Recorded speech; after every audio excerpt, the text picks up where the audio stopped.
आज की इस क्लास में कक्षा 8th के लिए वार्षिक परीक्षा के लिए मैं आपको विज्ञान के कुछ ऐसे इम्पोर्टेंट क्वेश्चन बताऊंगी जो आपको वार्षिक परीक्षा में देखने को मिलेंगे। तो पूरे महत्वपूर्ण प्रश्न फुल सॉल्यूशन के साथ आज मैं आपको बताऊंगी, तो आप पूरा वीडियो लास्ट तक देखिए। आपका जो समय है वो 2.5 घंटे का रहेगा और जो पूर्णांक है आपके वो 60 अंक के रहेंगे। यदि आपको 60 में से 50 या 55 अंक लाना है तो पूरा पेपर आप कंप्लीट ज़रूर करें। तो चलिए शुरू करते हैं। तो ये इस तरह के निर्देशांक हैं आपके। तो पहला रहेगा सभी प्रश्न हल करना अनिवार्य है, यानी कि जितने भी आपको क्वेश्चन इस पेपर में दिए गए हैं सभी को आपको हल करना है। दूसरा है प्रत्येक प्रश्न के निर्धारित अंक उसके सामने अंकित है। जो आपके प्रश्न हैं आप देख सकते हैं, ये पहला प्रश्न, दूसरा प्रश्न, तो सभी के अंक यानी कि कितने अंक का आपका प्रश्न है। तो ये जो पहला प्रश्न है वो 1 अंक का है, तो इस तरह से नंबर भी आपको सामने दिए गए हैं। तीसरा है जहां आवश्यक हो नामांकित चित्र बनाएं। जहां पे आपको प्रश्न में बोला गया हो कि यहाँ पे आपको चित्र बनाना है, केवल वहीं आपको चित्र बनाना है, बाकी अन्य जगह आपको चित्र नहीं बनाना है। तो ये इस तरह के आपके निर्देशांक हो गए हैं। अब चलिए हमारे प्रश्नों को हम समझेंगे। पहला है बहुविकल्पी प्रश्न। तो बहुविकल्पी प्रश्न है आपके 1 से लेकर 5 तक, जो कि 1-1 अंक के हैं। तो जल्दी से समझ लेते हैं। पहला है गेहूं, चना तथा मटर की फसल उगाने की समय अवधि है। तो जो गेहूं है, चना है, मटर है, ये फसल हम उगाएंगे तो इसका जो टाइम है, जो समय है वो कौन सा है? अक्टूबर से मार्च तक का इसका समय है। अक्टूबर में इसको बोएंगे और मार्च में इसकी कटाई हो जाती है। दूसरा है यदि ईंधन को जलाते समय पर्याप्त हवा ना मिले तो कौन सा खतरनाक प्रदूषण उत्सर्जित होगा? यदि हम ईंधन को जलाएंगे और उसे जितनी हवा की आवश्यकता है, अगर उसे उतनी हवा ना मिले तो उस समय जो खतरनाक जो प्रदूषण उत्पन्न होगा, जो हानिकारक, वो कौन सा होगा? कार्बन मोनोऑक्साइड रहेगा। तीसरा है वन उन्मूलन का वास्तविक कारण है, सॉरी, वन उन्मूलन का प्राकृतिक कारण है। तो प्राकृतिक कारण कौन सा है? ज्वानल, भीषण सूखा। तो इसका आंसर आपको इस तरह से लिखना है, आ एवं बा दोनों। चौथा है विद्युत लेपन विद्युत धारा का कौन सा प्रभाव प्रदर्शित करता है? जो विद्युत लेपन है वे विद्युत धारा का कौन सा प्रभाव प्रदर्शित करेगा? रासायनिक प्रभाव ये प्रदर्शित करेगा। पांचवा है भवन को आकाशीय बिजली से बचाने के लिए त्वरित छड़ कहाँ लगी होती है? जो भवन है उसको आकाशीय बिजली से बचाने के लिए हम क्या करेंगे? इमारत के शीर्ष पर जो तड़ित छड़ है उसको लगा देंगे। तो ये आपके 5 सही विकल्प हो गए हैं। अच्छे से कंप्लीट आप करें। अगला आपका जो प्रश्न है उसमें रिक्त स्थान है।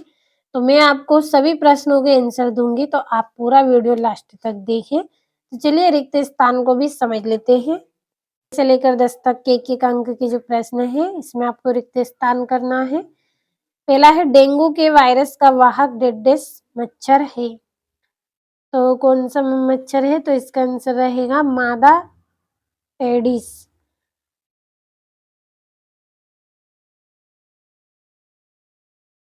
मादा एडिस इसका आंसर रहेगा। अगला है पेट्रोलियम के विभिन्न संघटकों को पृथक करने का प्रक्रम डेडेस कहलाता है। तो क्या कहलाता है? परिष्करण।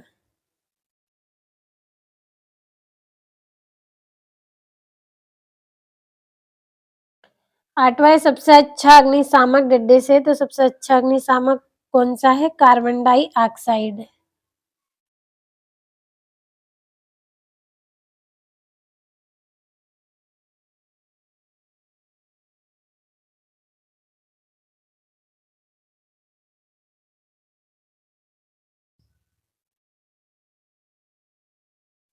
अगला है नमक का घोल विद्युत का डेडेस है। तो क्या है? सुचालक है।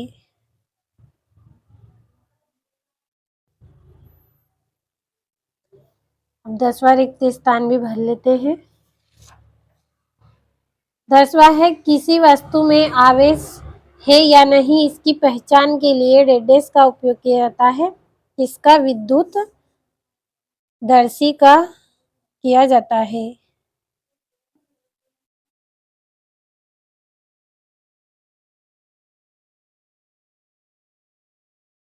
विद्युत दर्शी का उपयोग किया जाता है। और ये 2-2 नंबर के पूरे प्रश्न हैं आपके 11 से लेकर 16 तक। तो 11वां है सूक्ष्म जीवों के मुख्य वर्ग कौन-कौन से हैं? 12वां है कल्पना कीजिए सूर्य का प्रकाश अगले 10 वर्षों में समाप्त हो जाए तो आप उसे किस प्रकार संधान मानेंगे? 13वां है भ्रूण का निरंतर विकास कहाँ होता है? 14वां पीयूष ग्रंथि किस प्रकार की ग्रंथि है? यह शरीर में कहाँ स्थित होती है? रहती है। 15वां है ऐसे 2 उदाहरण दीजिए जिनमें लगाए गए बल द्वारा वस्तु की आकृति में परिवर्तन हो जाए। 16वां है पृथ्वी के अंदर हलचल के अलावा भूकंप आने के अन्य कारण क्या है? और लघु उत्तरीय प्रश्न है 17 से 22 तक जो कि आपके 3-3 नंबर के हैं। 17वां है यदि ईंधन का ज्वलन तापमान औसत कमरे के तापमान से कम हो जाए तो क्या समस्या उत्पन्न होगी? ऐसी स्थिति में होने वाले दहन के प्रकार का नाम तथा उदाहरण लिखिए। 18वां है क्या मानव जाति भी जीव व जंतुओं के लिए खतरा बन जाती है? स्पष्ट कीजिए। 19वां है मुर्गी और मेंढक दोनों अंडे देते हैं लेकिन दोनों में ही निषेचन की क्रिया अलग-अलग प्रकार से होती है, क्यों? समझाइए। 20वां है मनुष्य में लिंग निर्धारण को समझाइए। 21वां है अपने दैनिक जीवन में होने वाले कुछ ऐसे कार्यों की सूची बनाइए जिसमें गुरुत्वाकर्षण बल कार्य करता है। 22वां है नल की टोटी साइकिल का हैंडल एवं पहिए की रिम पर क्रोमियम का लेपन करने के बजाय ये वस्तुएं क्रोमियम से ही क्यों नहीं बनाई जाती हैं? कारण लिखिए। तो ये 3-3 नंबर के प्रश्न हो गए हैं आपके। और 23 से 26 तक के जो प्रश्न हैं वो 5-5 अंक के हैं। तो 23वां है सूक्ष्म जीव हमारे लिए अभिशाप होते हुए भी वरदान है, इस कथन को स्पष्ट कीजिए। और 24वां है वर्णन कीजिए कि घर्षण किस प्रकार शत्रु एवं मित्र दोनों हैं। 25वां है ध्वनि प्रदूषण क्या है? ध्वनि प्रदूषण के प्रमुख कारणों को सूचीबद्ध कीजिए। और 26वां है नेत्रों की देखभाल हेतु आप क्या-क्या उपाय करेंगे? तो ये सारे आपके 5-5 नंबर के प्रश्न हैं। सभी के स्क्रीनशॉट आपने लिए होंगे। तो आप भरोसा रखें वार्षिक परीक्षा के लिए पूरे महत्वपूर्ण प्रश्न मैंने आपको बताए हैं। कंप्लीट आप अच्छे से करें। तो ये यहाँ पे आपका जो 11वां प्रश्न है इसका आंसर है सूक्ष्म जीवों के मुख्य वर्ग निम्नलिखित है। पहला है जीवाणु, दूसरा है कवक, तीसरा है प्रोटोजोआ, चौथा है शैवाल और 5वां है आपका विषाणु। तो आप स्क्रीनशॉट लेते चले। और ये आपका 12वां प्रश्न है यदि सूर्य का प्रकाश अगले 10 वर्षों में समाप्त हो जाए तो उसे हम समाप्त होने वाला प्राकृतिक संसाधन मानेंगे। और 13वां है भ्रूण का निरंतर विकास कहाँ होता है? तो जो भ्रूण है उसका निरंतर विकास कहाँ पे होता है? पीयूष ग्रंथि एक अंतःस्रावी ग्रंथि है, यहाँ शरीर में मस्तिष्क में स्थित रहता भ्रूण का निरंतर विकास है वो गर्भाशय में होता है। और 14 का आंसर मैंने अभी आपको बताया था। पीयूष ग्रंथि एक अंतःस्रावी ग्रंथि है, यह शरीर में मस्तिष्क में स्थित रहती है। तो ये आप यहाँ से स्क्रीनशॉट लेते चले और सभी को अच्छे से पढ़ ले, समझ ले। और ये 15वें प्रश्न का आंसर है। पहला है कि रबड़ की गेंद को दोनों हाथों से दबाना और दूसरा है रबड़ बैंड खींचना। ये सब क्या है? ऐसे 2 उदाहरण हैं जिनमें लगाए गए बल द्वारा वस्तु की आकृति में परिवर्तन हो जाए। तो ये 2 उदाहरण हैं आपके। और ये यहाँ से आपका 16वां प्रश्न है। पृथ्वी के अंदर हलचल के अलावा भूकंप आने के अन्य कारण हैं। किसी ज्वालामुखी का फटना, किसी उल्का पिंड का पृथ्वी से टकराना तथा किसी भूमिगत नाभिकीय विस्फोट का होना। तो सभी का स्क्रीनशॉट लेते चले और भरोसा रखें पूरे महत्वपूर्ण प्रश्न है तो कंप्लीट अच्छे से करें। 16वां है आपका यदि ईंधन का ज्वलन तापमान कमरे के औसत तापमान से कम हो तो कमरे के औसत तापमान पर ही ईंधन अपने आप बिना किसी प्रत्यक्ष कारण के जलने लगेगा। ऐसी स्थिति में होने वाला दहन स्वतः ही दहन कहलाता है। तो यहाँ पे मैं आपको ये उदाहरण है आपके, पहला है सफेद फास्फोरस कमरे के औसत तापमान पर जलने लगता है। दूसरा है कोयले की खानों में कोयले की धूल का स्वतः दहन। और ये 18वां है आपका। तो प्रश्न आपको मैंने पहले ही बता दिए हैं। ये आपका 18वां है। तो प्रश्न आपको पहले ही बता दिए हैं, केवल आपको आंसर समझा रही हूँ। तो हाँ, हमारी विभिन्न क्रियाएं जीव जंतुओं के लिए खतरा बन जाती हैं। जैसे पहला है औषधि आवश्यकता के लिए पेड़ पौधों को काटना। अगर हमें औषधि की आवश्यकता पड़ेगी तो हम क्या करेंगे, पेड़ पौधों को काटेंगे। दूसरा, अपने विभिन्न उद्देश्यों को पूरा करने के लिए जानवरों को मारना अथवा उनका शिकार करना। अगर कोई दूसरा हमारा उद्देश्य रहेगा किसी कार्य का तो हम क्या करेंगे, जानवरों को भी मारेंगे और उनका शिकार भी अगर करना पड़ेगा तो हम वो भी करेंगे। तीसरा है मानव आवास एवं खेती के उद्देश्य से वनों को समाप्त करना अथवा आग लगाना और वनों में सड़कों का निर्माण करना। यदि हम सड़क का निर्माण करेंगे तो हम क्या करेंगे, जो वन में जो पेड़ पौधे हैं अधिक मात्रा में होते हैं सबको हम क्या करेंगे, उनमें सबको आग लगाकर जला देंगे। तो इस तरह से क्या है, हम खतरा बन जाएंगे।